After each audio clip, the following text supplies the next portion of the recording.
हम लोग तो कहते हैं, हम लोग राम को मानते हैं लेकिन राम की नहीं मानते कि भगवान राम क्या कहते हैं।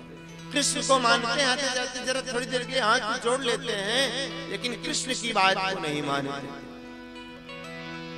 और हम लोग तो आरती भी करते हैं, आरती क्या भगवान को एक लालच देते हैं। हम लोग कहते हैं ना कि तन मन धन सब कुछ है तेरा,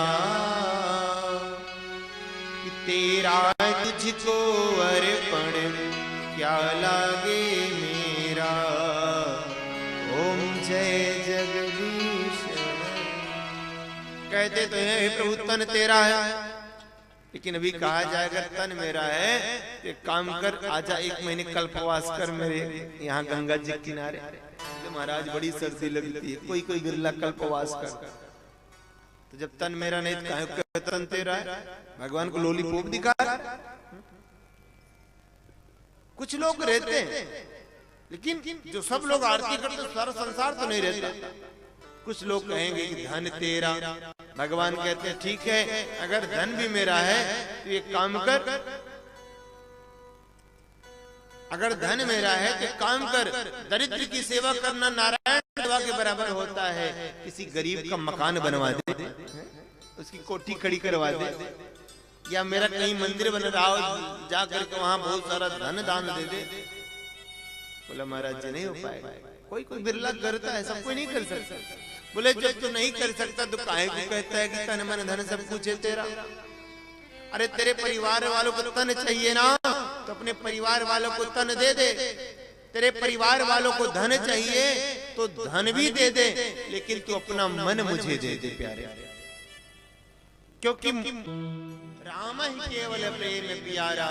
मेरे परमात्मा को केवल प्रेम पसंद है, केवल भाव पसंद है। भगवान कहते हैं न रीझूं गाल गप्पों से, न रीझूं दाल ठप्पों से, बुलाए प्रेम से कोई तुम्हें नंगे पाँव। तो इस चतुश्लोकी भागवत में बड़े विस्तार से समझाया है। उसके बाद सुखदेव जी महाराज परीक्षित जी को मैत्रेय और विदुर संवाद सुनाते हुए कहते हैं कि भगवान एक को हम बहुश्यामा, एक से अनेक बनते हैं। शुरू में परमात्मा एक होते हैं, लेकिन उससे अनेक बनते हैं। सृष्टि रचना के बारे में समझा रहे महाराज सुखदेव जी कि राजन, प्रकृति पुरुष में काल का संयोग होने से, महातत्व में विकार होने से अहंकार की उत्पत्ति होती है, जिनसे 3 गुण उत्पन्न होते हैं, सतोगुण, रजोगुण और तमोगुण। सतोगुण से मन और इंद्रियों के अधिष्ठात्री देवता उत्पन्न होते हैं, रजोगुण से बुद्धि उत्पन्न होती है, और तमोगुण से 5 तत्व उत्पन्न होते हैं। क्या? पृथ्वी, वायु, अग्नि, आकाश और जल। इन्हीं 5 तत्व से हमारा शरीर बनता है। क्षिति जल पावक गगन समीरा और पंच रचित अति अधम शरीर। ये 5 तत्व उत्पन्न होते हैं, 5 तन्मात्राएं उत्पन्न होती हैं, रूप, रस, शब्द, स्पर्श और गंध। और इनसे एक गोल अंडा बनता है, और उस अंडे से एक विराट स्वरूप प्रकट होता है, जिससे मेरे साक्षात विष्णु भगवान का प्राकट्य होता है। बोल विष्णु भगवान की। और विष्णु जी की नाभि में कमल खिलता है, उस कमल से ब्रह्मा जी की उत्पत्ति होती है। ब्रह्मा जी जब कमल में उत्पन्न होते हैं तो सोचते हैं मुझको जन्म देने वाला कौन है, मेरा पिता कौन है।